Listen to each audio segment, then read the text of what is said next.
Good morning and welcome to today's class. We have already discussed something about the first chapter of class 12, that is electric field and charges. तो electric field and charges में जो question board oriented है, आज का जो class है this is special class, special episode और special video where we will discuss basically the important questions which will be important for board exam 2021 as well as 22 also. Because in 22 we will have another video where we will incorporate some more questions, but for 21 whatever be the important questions for class 12 board exam, CBSE board exam, that we will discuss. Okay, now basically the thing is that when we take the chapter that is electric charges and field, we must say that this chapter is in fact divided into four parts. Electric charges and field is divided into, first part is concept of charge. Concept of charge. Second part is Coulomb's law. Coulomb's law and superposition principle. Superposition principle. Third one is your electric dipole.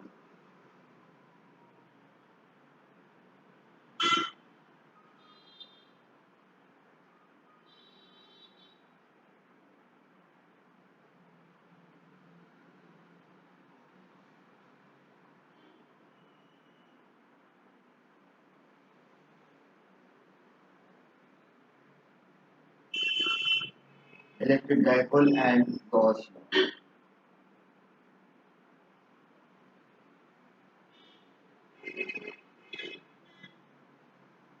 आप देख सकते हैं कि इसमें जो है इस chapter को हम लोग मेन चार प्रमुख भाग में तोड़ सकते हैं. एक full concept of charge and उसी में concept of electric field and electric lines of force. दूसरा है Coulomb's law and superposition principle. Third है electric dipole and Gauss law. इसमें आप देखिए कि गॉस लॉ और इलेक्ट्रिक डाइपोल पर बेस्ड मोस्टली डायरेक्ट क्वेश्चन आते हैं, जिसको कि आप एक दो बार आप बुक से भी देख ले, एनसीईआरटी बुक देख ले या कोई भी आप रेफरेंस बुक चेक करें तो you can very easily able to write or able to solve in the board paper. But basic question is that this concept of electric field, electric lines of force, and this concept of charge, Coulomb's law, superposition principle, इस पर based बहुत छोटे छोटे question आते हैं, 1 or 2 marks question, which are the most difficult part of the paper. एक चीज आपको बता दें, क्लास सीबीएसई में 5 नंबर का क्वेश्चन करना आसान है, 3 नंबर क्वेश्चन कर सकते हो, but 1 marks and 2 marks are most difficult. Why they are more difficult than other? It has one reason. Reason क्या है? इसमें पूरा कॉन्सेप्ट बेस्ड क्वेश्चन आता है. एक कॉन्सेप्ट में मतलब आप जैसे आपको फिजिक्स पूरा बहुत ठीक से आते हैं, आपको कॉन्सेप्ट क्लियर है, आपको पूरा विजुलाइज है, you know what are the different things, then you will able to solve. Otherwise इसमें कंफ्यूजन, एक लाइन का आंसर, 1.5 लाइन 2 लाइन का आंसर, एक वर्ड का आंसर, उसमें गलती होने के चांसेस बहुत ज़्यादा है. एक वर्ड का तो 12th क्लास में नहीं आता है. It is very clear. either it is 1 marks question or it is 2 marks question. Either it is a 1 line question or 2 line question. ये जो आता है आपका इसमें 1 marks क्वेश्चन वाले में, तो ये तो बिल्कुल क्लियर है. तो इसका यूनिट क्या है, एम्पियर, ऐसा नहीं पूछे जाते हैं. तो simple question is there, at least what is the direction, what is the how you define electric dipole, whether it is a vector और स्केलर. 2 पार्ट है, टोटल मास कितना मिलेगा, 1, एक नंबर मिलेगा, इससे ज़्यादा नहीं. तो हम लोग क्या करेंगे कि हम लोग इसको 2-3 वीडियोस में चेंज करेंगे.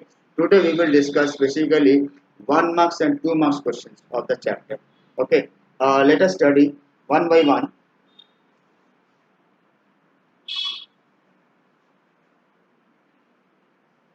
For that, first we take electric charge. First हम लोग को जो देखना है उसमें इलेक्ट्रिक चार्ज देखना है. एंड इलेक्ट्रिक चार्ज में क्या क्या क्वेश्चन देखेंगे, I will just write the question over here, and then I will definitely write their corresponding answer at the other side. Okay, let us see. Well, now let us see what are the question. क्या क्या question बन सकता है possible एक number वाले question में. जो मैं वो वाला क्वेश्चन जनरल क्वेश्चन छोड़ दिया जिसमें ये लिखा कि what do mean by quantization of charges.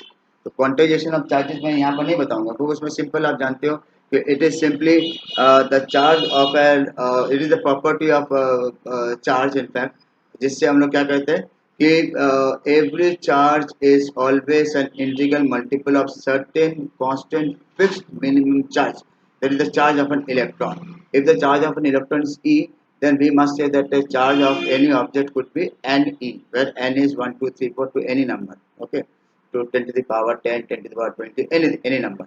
That is what we call the charge, quantization of charge. तो वो तो डायरेक्ट क्वेश्चन होगा, वो सब लोग आंसर दे देंगे.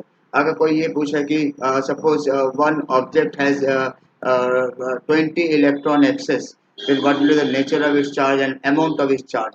20 इलेक्ट्रॉन एक्सेस मतलब वो नेगेटिवली चार्ज हो गया, and 20 into charge of an electron कर देंगे तो उसका चार्ज कितना नेगेटिव कूलम हो गया, that much of thing can be determine. ये भी डायरेक्ट क्वेश्चन हो गया. तो ऐसे डायरेक्ट क्वेश्चन नहीं पूछे जाते, थोड़ा क्वेश्चन घुमा कर पूछ लेते तो उससे आपको आंसर देना पड़ेगा. वो that is why we call as conceptual question. देखिए पहला क्वेश्चन क्या है. Does the charge given to a metallic sphere depend on whether it is hollow or solid? ये पहला क्वेश्चन है.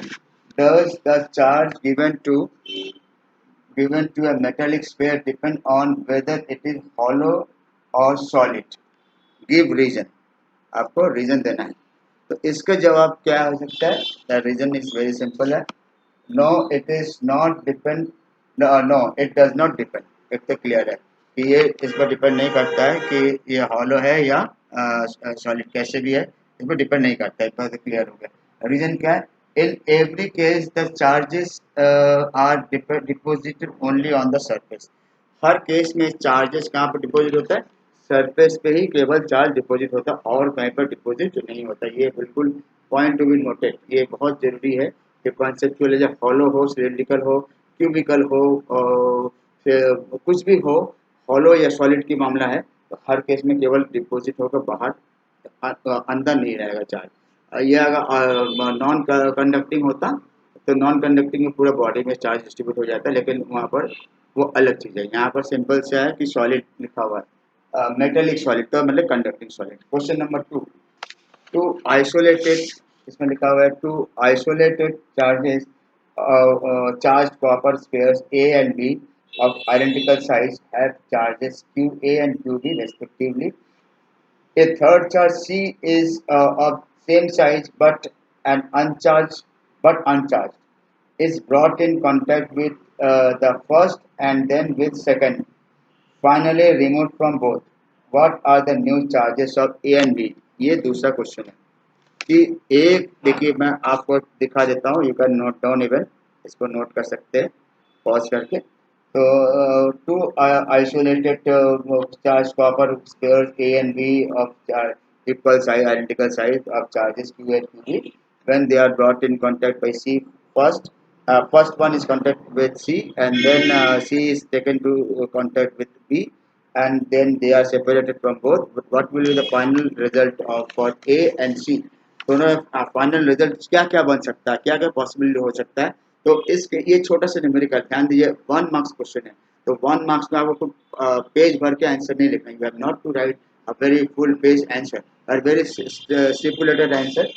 Answer is very simple. तो भी 2-3 स्टेप इसमें हो जाएगा, आप देख सकते हैं. You can see when A and C are in contact then charge on A and C each will be क्या QA/2 QA/2 QA/2 क्योंकि दोनों में इक्वली डिस्ट्रीब्यूट हो जाएगा. जो अनचार्ज था वो भी QA/2 हो जाएगा, जो पहला का चार्ज QA था वो कम होकर ये हो जाएगा.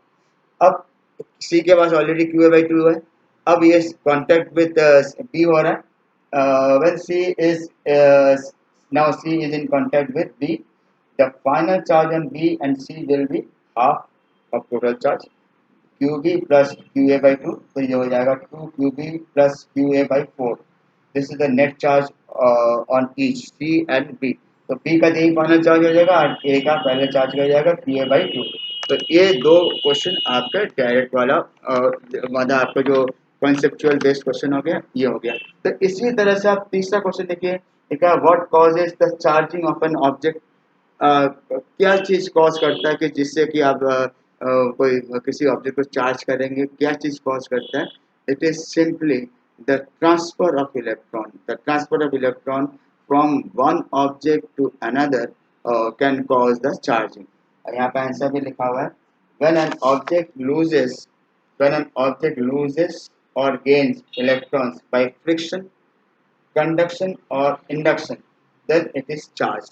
ध्यान दीजिएगा कि इन कंडक्शन से भी इलेक्ट्रॉन का ट्रांसफर होता है, ये एक्सचेंज होता है, इंडक्शन से भी होता है और फ्रिक्शन से तो होता ही है। तो ये तीनों प्रोसेस से जब भी कुछ हो सकता है, then it is always called as it is the transfer of charges. ठीक है, तो ट्रांसफर ऑफ चार्जेस से the transfer of charge is the main cause of main cause of charging of any object. ठीक है, अब ऐसे इसी तरह से अगर मैं कुछ और क्वेश्चंस भी देख सकता हूँ कि there are many such questions which could also be available there.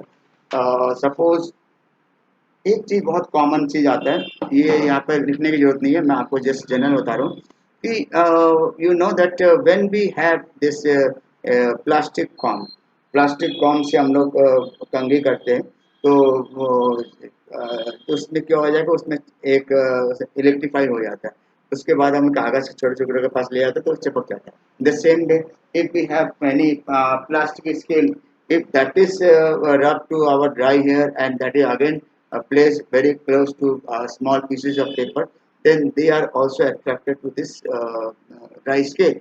So why it is so, that means it is electrified. If the same thing happens to our stainless steel spoon, तो अगर spoon जो खाना खाता है वो अगर dry spoon हो उसको मैं ऐसे रब करूँ, तो उसमें भी क्या ये हो सकता है? It is not, we can never have electrified। तो क्वेश्चन इस टाइप बन सकता है, why does a nylon or plastic comb get electrified on combing or rubbing but metal spoon does not? Metal spoon ये आपका रब नहीं हो सकता है, दैट मीन्स मेटल स्पून से इलेक्ट्रीफाइड नहीं हो सकता, ये बताया जाता। अब देखिए होता है क्या कि कहीं पर भी by the fundamentals of electricity is always set whenever we rub any two object. अगर मैं हाथों को भी ऐसे ऐसे बहुत देर तक मल करूँ, इसमें just like this I am just rubbing two palms, here also after some time we see that it become hot, and hot means there is a exchange of heat। तो एक्सचेंज ऑफ हीट होने से मतलब किसी न किसी तरह से electron का ट्रांसफर होता है एक जगह से दूसरी जगह, तो कहीं ना कुछ प्रॉब्लम होता है। तो अब आप ये देख सकते हैं कि जैसे आप सपोज आपने क्या किया कि एक जाड़े में स्वेटर खोला, तो स्वेटर खोलने के बाद आप देखिए आपके जो ये रोए हैं जितने भी है, you can see that these could rise. Okay, ये जो आपके the hairs of your hands, they could always they become erected whenever you just put off your sweater or any woolen cloth during winter. Why? Because due to the friction between that sweater and your hand, there is some exchange of charge, and due to which that is affected over here. And here I can say that if you just rub your hands and then you put nearby, you can see either it could become more erect or it could just die down। वो बिल्कुल ऊपर और ज़्यादा खड़े हो जाएंगे या बिल्कुल नीचे बैठ जाएगा। तो this is again due to the electrification. तो अब ये क्वेश्चन कि चम्मच क्यों नहीं इलेक्ट्रीफाई होता, रीजन कुछ नहीं।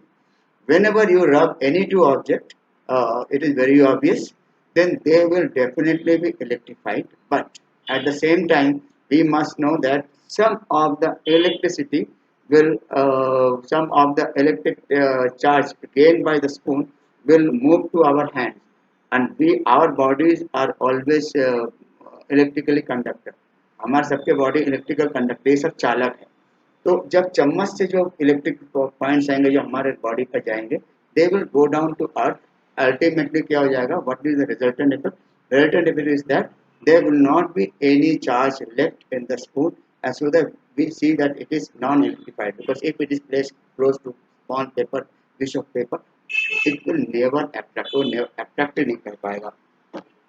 तो अब इस टाइप के क्वेश्चंस जो हम लोग ने दो चार क्वेश्चन देखे थे, और ऐसी क्वेश्चन बन सकता है कि जैसे एक और क्वेश्चन बन सकता है कि suppose we are having a copper wire, एक कॉपर वायर दिया है, one copper wire, and one end of the copper wire is connected to a charged body, negatively charged body, ठीक है, and another end of the body is in contact with an uncharged body, and this is a copper wire. All this is plastic, but let this be a copper wire, and this pen is black one is your black is a negatively charged body, and this blue one is uncharged body. When they are brought in contact, then what will be the charge gained by this blue pen? तो क्या answer होगा? कुछ लोग कहेंगे कि भाई induction से ये पॉजिटिव हो जाएगा, ये नेगेटिव था ये पॉजिटिव हो, ऐसा कुछ नहीं, बिल्कुल सिंपल। यहाँ पर कंडक्शन हो रहा है, इंडक्शन नहीं हो रहा। कंडक्शन के लिए जरूरी है कि मीडियम होना। Now you can see this is in contact with this, the negative charge is distributed throughout the scale and this will reach to this pen also, and therefore this will be electrified negatively, इसका charge negative हो जाएगा। तो इस type के आपने कुछ question देखे थे जिसमें कि हम लोगों ने क्या डिस्कस किया कि इलेक्ट्रिक चार्ज के फंडामेंटल्स क्वेश्चन कैसे कैसे बन सकते हैं, कॉन्सेप्ट बेस्ड कैसे क्वेश्चन बन सकते हैं, इस पर बेस्ड देखा है। अब हम लोग जो देखे इलेक्ट्रिक फील्ड के ध्यान रखिएगा, आपको कॉन्सेप्ट बेस्ड देखने के लिए इजी करने के लिए प्रॉपर्टीज ऑफ चार्जेस जरूर देखेंगे, जिसमें कि दिया रहता है कि charges are always additive in nature, they are quantised, okay, they are distributive like this types of something some properties, उन पर डायरेक्ट क्वेश्चन भी आ सकता है और जो इनडायरेक्ट वाले जैसा मैंने बताया इस टाइप हो सकता है। अब हम लोग जो नेक्स्ट देखेंगे that we call as Coulomb's law and principle of superposition, उस पर बेस्ड हम लोग क्वेश्चन देखेंगे next. Now, welcome to the next part. That is what we are just continuing this question answer round. Is Coulomb's law and principle of superposition. देखिए Coulomb's law, principle of superposition अधिकतर question 2 marks के आते हैं, 2 marks के आते हैं, ये 3 marks के आते हैं। जैसे vector form of Coulomb's law 3 marks के भी कई बार आ गए। डेफिनेशन फर्स्ट पार्ट में पूछा गया, सेकंड पार्ट में vector form of Coulomb's law, that is of 3 marks question. तो हम लोग इस समय देख रहे हैं कि 1 मार्क्स क्वेश्चन पर हम लोग ज़्यादा स्ट्रेस दे रहे हैं कि उसमें ज़्यादा प्रॉब्लम ना हो, जो कैसे कैसे पॉसिबिलिटी है। इसमें एक लिमिटेड मैं आपको इतने सारे क्वेश्चन वैरायटी बता दे रहा हूँ कि आपके उसी से आसपास ही घुमा घुमा कर पूछ सकते हैं, जितने भी चेंज क्यों ना हो। सीबीएसई रिपीट नहीं होता है, लेकिन जितने भी चेंज क्यों ना उसी के आसपास होगा। तो 1 मार्क्स क्वेश्चन में जिसमें लोगों को नंबर 0 मिलता है, पूरा नहीं मिलता है, और जनरल बच्चों को उसमें भी उनको ज़्यादा मिलेगा। बाकी बड़े वाले क्वेश्चन को they can attend and get full marks, remember. तो 1 मार्क्स क्वेश्चन इसी सिलसिले में देखिए, पहले जितना डिस्कस किया था चार्जेस का सब 1 मार्क्स क्वेश्चन ही था, उसमें 2 मार्क्स को होता नहीं है। इसमें देखिए 1 मार्क्स कूलम्स लॉ में, how does a Coulomb's force between 2 point charges depend upon the dielectric constant of intervening medium. Simply Coulomb's law का फॉर्मूला लिखेंगे कि F is equal to 1/4π K Q1 Q2 upon R square. That means F is directly proportional to 1/K और F is inversely proportional to K. इसका ये जवाब हो गया, देख सकते हैं, you can very easily see F is inversely proportional to K. Clear? तो एक चीज तो पहला क्वेश्चन है। दूसरा वाला दिया जाता है कि what does absolute permittivity signify. देखिए हर बुक में एब्सोल्यूट परमिटिविटी का मैग्नीट्यूड दे रखा है, इसके फॉर्मूला दे रखा है कि epsilon equal to epsilon naught into K like this, या आपका epsilon upon epsilon naught equal to K, that is dielectric constant except they are given, but nowhere the definition is given. अगर कहीं भूले भट के डेफिनेशन पूछ ले तो क्या जवाब होगा? 1 नंबर का क्वेश्चन होगा। देखिए क्या लिखा हुआ है, it is the measure of degree of to which a medium can resist, a medium can resist लिखा हुआ है, जैसे resist, medium can resist the movement of charges, that is it gives the permissible limit of passage of electric field lines in a medium. It gives the permissible limit of electric lines of force in a given limit in a given medium. अब question क्या कि एक area है, उस area में मान लो आपने allow किया कि इसमें एक ग्राउंड में खाली 15 लाइन बन सकता है, तो 15 उसका लिमिट है, उससे ज़्यादा नहीं बन सकता है। अगर वहाँ पर 20 लाइन बना दिया जाए तो बहुत कंजेस्टेड मामला हो जाएगा, तो that is not a permissible limit. तो इन द सेम मीडियम तमाम electric lines of force pass करते हैं, वैक्यूम से भी पास करते हैं, और अगर आप कोई डायरेक्ट मीडियम डालो उसमें से भी पास करेंगे। तो ये डिपेंड करता है कि how many numbers of electric lines of force could form. That means it can resist the passage of it can resist to a certain limit, to certain degree, the passage of electric charge through a medium. तो यही लिखा हुआ है first part में, it is the measure of degree to which the medium can resist the movement of charges. Okay, this is how we can have the question, one marks question for electric charges. Okay, and Coulomb's law, Coulomb's law में इससे ज़्यादा ए one marks question नहीं बन सकता। हाँ, ज़्यादा तो ये हो सकता है कि two electrons are placed at a distance of 1 centimeter apart, then what will be the possible force between them? You know the charges of two electron, one each will have charge 1.6 into 10 to the minus 19। दोनों में से हर एक का charge है 1.6 into 10 to the minus 19 coulomb, और distance दोनों के बीच का डिस्टेंस है 1 सेंटीमीटर। 1 centimetre means 0.01 metre. तो ये हो जाएगा, बाकी इलेक्ट्रोस्टैटिक कॉस्ट है 9 इंटू 10⁹, तो इसको मल्टीप्लाई करके आप कूलम्स फोर्स निकाल सकते हैं। ये भी एक नंबर में आ सकते हैं, लेकिन थोड़ा लेंदी हुआ एक नंबर के हिसाब से। एनीवे आप कोई भी सकते हैं, लेकिन ज़्यादा पॉसिबिलिटी नहीं है। बाकी जितने पॉसिबिलिटी है अब हम लोग देखने जा रहे हैं, they are of 2 marks question, they are definitely of 2 marks question, and I must remind you that this will not be given for electric charges। उसमें जितना था 1 marks possibly होता, वो मैं बता चुका हूँ। अब हम लोग ये कूलम्स लॉ के आगे देख रहा हूँ, इसमें 2 marks के क्वेश्चन कैसे कैसे आए या आने वाले हैं या आ सकते हैं, that we have to discuss. Okay, जो डायरेक्ट से हट के हो, डायरेक्ट क्वेश्चन मैं कभी नहीं कहूँगा डिराइव कूलम्स लॉ, ये कभी नहीं कहूँगा। Right Coulomb's vector form of Coulomb's law, that I will not discuss in the video, they are already given in the lecture videos, but यहाँ पर क्वेश्चन आंसर राउंड चले जो CBSE के लिए आपको देखना है। Please keep it in mind and study according. So now the next question is that you can see that what is our question. Draw a graph showing a variation, showing the variation of Coulomb's force F versus 1 by r square. Okay, where r is the distance between the two charges, each charges of each pair of charges, 1 microcoulomb and 2 microcoulomb पहला वाला है, दूसरा वाला है 2 microcoulomb and -3 microcoulomb. Interpret the graphs obtained, ये है आपका question. ठीक है, आपको इसमें ग्राफ को एक्सप्लेन करना है। तो सिंपली आप जानते हैं कि ये दिया हुआ question, I am just making it closer. Now what is the solution? The Coulombian force is given by 1/4 pi epsilon 0 Q1 Q2 upon r square. This is the Coulombian force. Okay, and after this Coulombian force, what we have, we can just have that is F is directly proportional to 1 by r square. That means it is a straight line. इसमें कोई doubt ही नहीं, it will be a straight line. In case of first pair of charges, repulsive force is obtained। क्यों? क्योंकि दोनों positive है, इसमें दोनों ही positive है तो रिपल्सिव फोर्स होगा, और दूसरे वाले में अट्रैक्टिव फोर्स होगा, force of attraction. Force of attraction negative होता है, नीचे की ओर होगा, ये फोर्स ऑफ अट्रैक्शन है, नेगेटिव है, और फोर्स ऑफ रिपल्सन अब ऊपर की ओर होगा।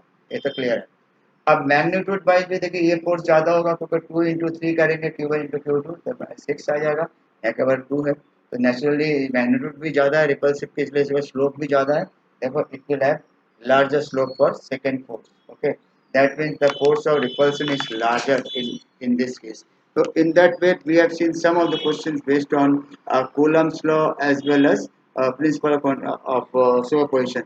तो हम लोग इसमें प्रिंसिपल ऑफ सुपरपोजिशन में कुछ ऐसे क्वेश्चन में देख सकते हैं, where we have actually some hexagon दे रखा है, और हेक्सागन के 5 कॉलम 5 पॉइंट्स पे 5 कॉर्नर्स पे 5 अलग अलग चार्ज है, इक्वल चार्ज दे रखा है।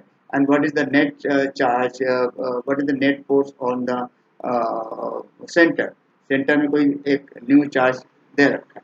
So in that case, naturally, most of the charges will be cancelled out by diagonally opposite cases because they are all equal charges. And what is this? Only one charge is left, that is एक pair बच जाएगा, वही वाला net force हो जाएगा। इस type के भी हो सकता है। और ऐसे ही क्वेश्चन में और भी देख सकते हैं, स्क्वायर में 4 कॉर्नर में दे सकते हैं, वो भी हो सकता है। और इस टाइप के क्वेश्चन आ सकता है कि sum of two charge point charges is 7 microcoulomb, repel each other with one force 1 Newton. They are kept at 80 centimeter from each other and in the same space, free space. Calculate the value of each charge.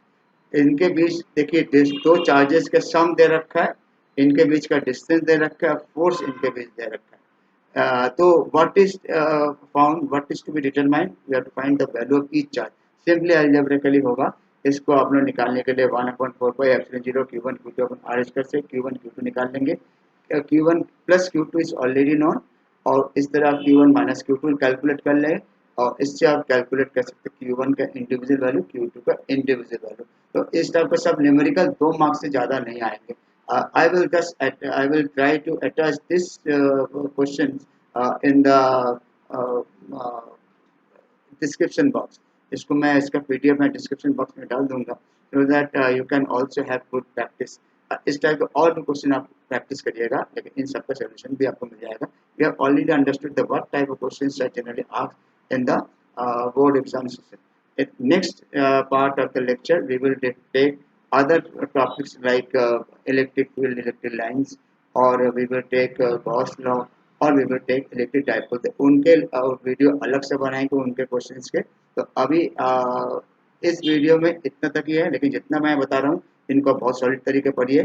तो उसके साथ साथ corresponding आप पुराने video भी देखिए, comment जरूर करेंगे please. It is my humble request, if you like the video, then please do have you like, and you please give the comments also. That is very important for us to give more in fact feedback to you, to give more valuable things for you। Okay, please pay attention। इसको आप ध्यान रखिएगा कि आप इसको जिसने जो first time देख रहे हैं, they must subscribe this, and also they will enjoy the playlist given in the video series। Okay, with that we have completed today. Thank you.